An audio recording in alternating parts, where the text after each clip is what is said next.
Welcome back, everyone. Today, we're going deep on a book that's got everyone buzzing. Katherine Rundell's Impossible Oh Creatures. yeah, I've seen this one everywhere. Right, it's winning awards, topping bestseller lists, and Rundell's being compared to, like, Tolkien and Pullman, which is... Wow, those are some big names to live up to. Exactly. So we're digging into the why here. Got a stack of reviews, online discussions, even some author interviews. Trying to get past the hype to the heart of it all, eh? Yeah. And one thing jumped out right away. This book didn't just win some children's literature award, it beat out adult bestsellers for the Waterstones Book of the Year. Now that's unusual. Makes you wonder if it's truly that good, or if people are just longing for the next fantasy superstar. Okay, before we get into that debate, what is this book about for folks who haven't heard of it yet? All right, so picture this. Young boy, Christopher, stumbles on a hidden passage. Leads him to the Archipelago, this magical place teeming with, well, creatures. But not your usual dragons and unicorns. Oh no.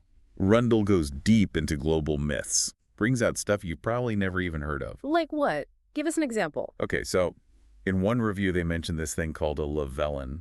It's from the Guardian's bestiary, apparently. Oh, Yeah, it's a whole thing. Look it up later. But anyway, Lavellans. Apparently, they can't stand sniffing, laughing, or interpretive dance.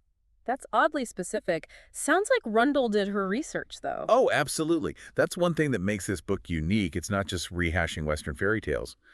There's a real sense of global folklore woven in. So it's more than just a fun creature feature, then. I kept seeing this eco-conscious thread in the sources, too. Ah, yeah, that's central to the plot. The whole reason these creatures fled to the archipelago is because humans were exploiting them back in our world. Heavy stuff for a kid's book, maybe. It is, but it's done really well, from what I've gathered. Taps into that real-world anxiety we all have about the environment. Right, right. But it also offers hope, because it's the kids who end up taking action to save the day. Which, maybe that's why it resonated with adults too, right? Like, eco-themes are so huge these days. Could be. That's actually a really interesting point. All right. So we've got a unique world, a plot that ties into current anxieties. What about the writing itself? Wendell's style. That's where things get interesting. The reviews are packed with praise, sparkling prose, vivid descriptions, all that jazz. Yeah, I saw that. Sounds almost too good to be true, though. Well, there's a counter-argument. Some folks found it a bit overdone. Like, she's so focused on crafting beautiful sentences. That the story itself suffers. Kinda. Like, characters sometimes show up with exactly the info needed at just the right moment, almost too convenient. But the language itself. Yeah, give us an example. I'm curious now. Okay, so one reviewer quoted this simile about a character who sews terribly. Rundle writes that it looks like they're trying to donate blood very, very slowly. Oof, I can picture that. Right. Super vivid. So it's a bit of a trade-off, maybe? Delicious language, but potentially at the cost of some plot contrivances.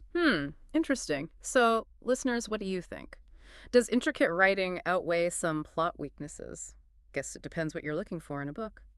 You know, picking up from those Pullman comparisons, it's striking how many reviewers frame Rundle as, like, his successor, almost this desperate search for the next fantasy star. It's true. It's like post-Rowling, everyone's waiting for someone to take that crown. Do you think that's fair to Rundle, though? That's the question, right? Is Impossible Creatures being judged on its own merits, or are we just projecting what we want onto it? Right. I mean, several reviewers were almost relieved to find an author they could champion. Like, finally, the new fantasy hero arrives. And that makes me wonder, does that cloud our judgment? Because alongside the praise, there was also this thread of predictability. Several sources pointed out that while the writing's beautiful, the plot itself felt kinda tropey. Like, we've seen these beats before, just maybe not dressed up in such fancy language. Ah, I see. So, like, Rundle's strength is the how, not the what. Exactly. And even the ending. Some folks felt it was rushed, as if she had all these cool ideas, but not enough space to really let them breathe. Well, she dies juggling a lot. Dying magic, mythical creatures, a mystery to solve, then those themes of grief and loss woven in. It's a lot for one book, especially from a newer author. This is her first big fantasy epic, right? Yeah, it is. So maybe some roughness is to be expected. Doesn't mean it's not enjoyable, though. Not at all. And honestly, for younger readers, that might be a plus. Several reviews highlighted how much kids love this book, how great it was for read-alouds. Right, right. Gets them hooked on reading early. When I was a kid, I loved books that were just pure adventure. Didn't care if the plot was predictable as long as there were dragons. Exactly. And for younger audiences, that constant action, the new creatures popping up every chapter, that keeps them glued to the page. So what some adults see as weakness too fast, too much happening, might actually be Rundell's strength when it comes to her target audience. Exactly. Reminds us that different books serve different purposes, Yeah. and Rundell's clearly hitting the mark for a lot of young readers, which is fantastic. Okay, but gotta ask the big question then. Does Impossible Creatures actually live up to the hype? All those awards, the comparisons. It's the debate, isn't it? And Yeah. as we've seen, there's no easy answer. Valid arguments on both sides. Predictable plot, fast-paced, maybe a rushed ending. But stunning writing, world building, emotional depth too. Comes down to what each reader values, I think. No right or wrong answer here. But even if it's not objectively perfect, it's sparked a ton of discussion, and that's valuable in itself. 100%. We're talking about the state of fantasy, what we expect from authors, all because of this one book. And there's one last layer I want to touch on. Several sources mention Rundell drew on her own childhood experience with grief when writing this. Apparently lost someone close to her when she was young. Oh, interesting. I hadn't seen that detail. Just passing mentions, but it made me think, does knowing that add something to the book? Makes those themes hit differently. That's a fantastic point. Makes me want to reread it with that in mind, How much of an author's life bleeds into their work, even if we don't realize it. Right.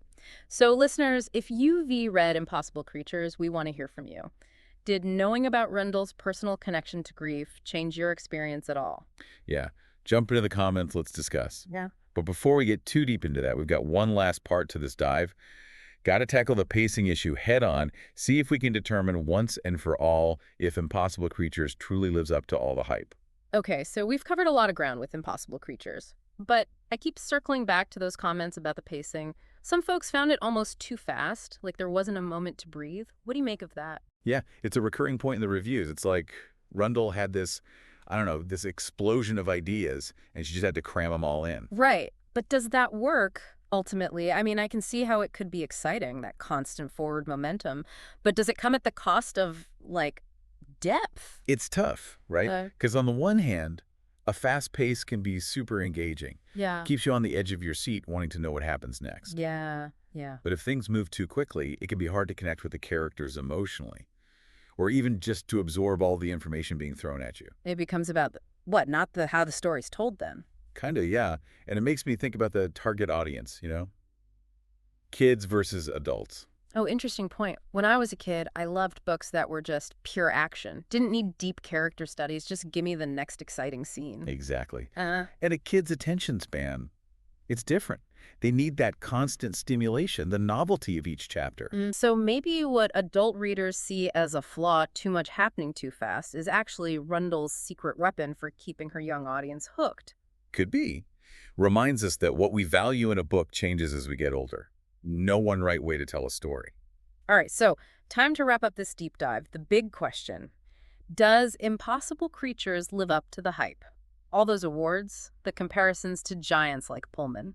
Tough one, right? We've seen both sides of the coin here. Some found the plot predictable, the pacing an issue. Others were blown away by the language, the world building, the emotional core even. I think in the end, it boils down to individual taste. Yeah. What clicks for one reader might not for another. No right or wrong answer. But even if it's not a universally perfect book, it's gotten people talking, and that's valuable in itself. Absolutely. We've had this whole discussion about the future of fantasy, what we want from new authors, all sparked by Impossible Creatures. And that, I think, is the point of these deep dives. It's not about tearing a book apart or crowning it the best ever. It's about getting thinking about it, engaging with different viewpoints, forming your own opinions. So, listeners, we hand it over to you now. What did Impossible Creatures do for you? Love it, hate it, somewhere in between. Let's hear it. Jump into the comments, share your thoughts. And until next time, happy reading, everyone.